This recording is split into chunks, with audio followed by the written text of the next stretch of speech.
Hello, I want to continue the story of the Lotus Queen, the Naked Emperor, the Seven Thieves, and the Dreaming Women. The most recent chapter is so exciting. This chapter is all about the Dreaming Women.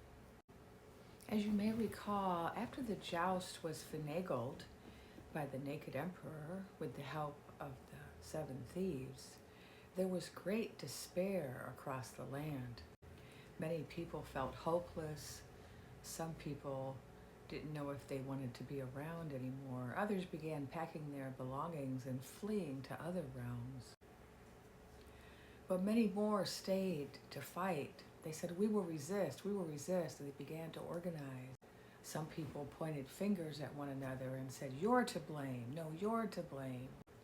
But the Dreaming Women were not among those who were in despair, nor were they among those who began to blame others, nor again were they among those who packed up their belongings and chose to flee.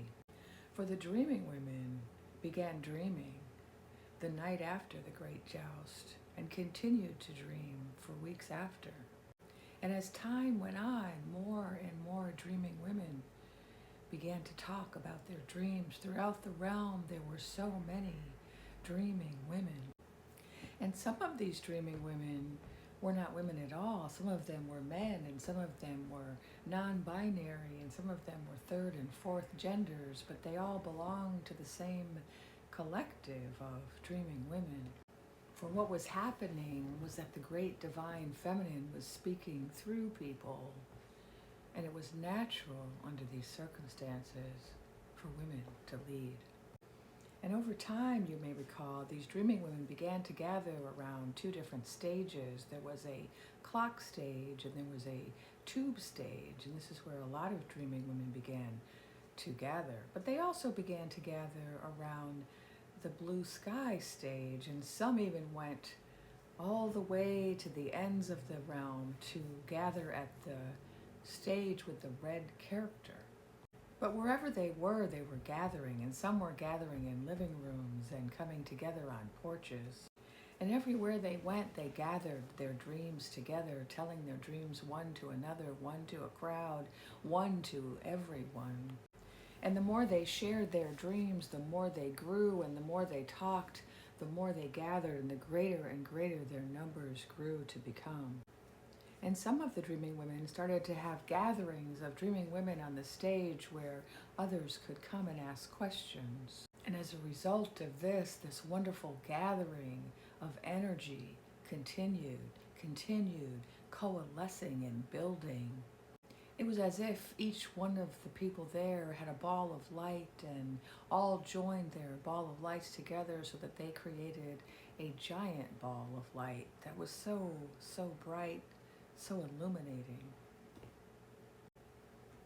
And something wonderful happened, for when the Dreaming Women started to gather together on these stages, in these groups, they started to dream new dreams, collective dreams, dreams together.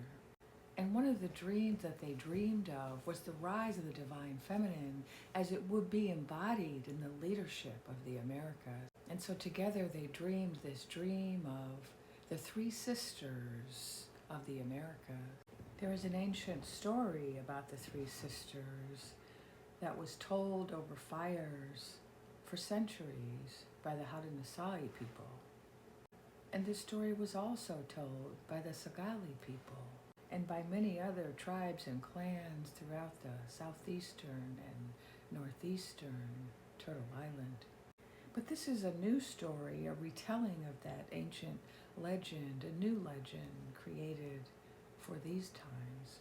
For in the old story, it spoke of the three sisters, beans, squash, and corn, who were essential, who came to save the people, to nourish the people, to take care of the people. And in this new retelling, we have the three sisters once again coming to help, to nourish, to lead, to sustain the people. But now we talk of these three sisters as embodied in the leadership of the land to the north, now called Canada, the land in the middle now called United States, and the land down south now called Mexico. All of these a part of the original Turtle Island. And what the dreaming women saw in their vision, their collective vision, was that these three women would come together, these three women would rule the land, and these three women would take us forward into a future which was sustaining and sustainable. We have Maria, the squash blossom of the south. We have Lotus, the corn mother of the north. And finally we have Elizabeth, the bean sprout of the far north. And this is but one of the many dreams that the dreaming women are dreaming. The main dream that we are all dreaming is that we will have a movement forward. We will have a movement into equality and justice, into respect for women and all genders. We have shared this vision of the Lotus Queen sitting properly in her seat, and we have shared this vision of the naked emperor receiving his just deserts for his crimes against humanity. We have seen the seven thieves be put into the proper place where they deserve after having engaged in acts of tea. And they have dreamed the people coming together, rising up on their own behalf, each with their own dream, contributing their dream to a common pot, a common future for the realm. And as the time approached for the dreams to come true, there were little things happening, big things happening, disturbing things happening. But the dreaming women held to their hope, they held true to their dream.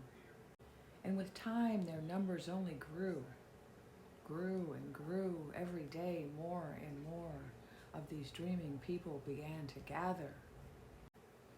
And the greatest gift that these dreaming women gave to the realm was the gift of hope. For they became labeled by some as hope dealers, as hopium distributors, and some people called them Delulu, and some people called them Blululu, and so many names were developed, and some of their family members and friends poo-pooed them and said, oh, I don't know about this one. Or they ignored them and tried to carry on in their despairing vision of the future. But deep down in their hearts, people knew our future is not one of despair. Our future is not one of harm and suffering. Our future is not one of separation and inequality. People know, and when they hear the dreaming women talk, they are reminded of that which they already know, which is that we are one people. We are interconnected people. We are not blue and red people. And our unity extends even beyond who we are as human beings. And people know in their hearts that our unity extends even beyond humanity. We recognize that we are unified and one with the animal beings and the plant beings and even the star beings in the sky.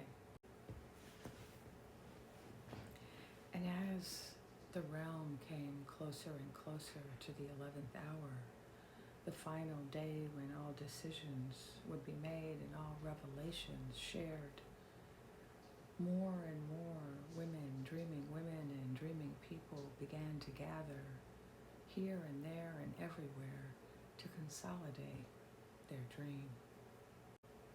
If you've had thoughts of gathering with other dreamers, now is the time. If you've had thoughts of beginning to share your dreams on your platform, now is the time.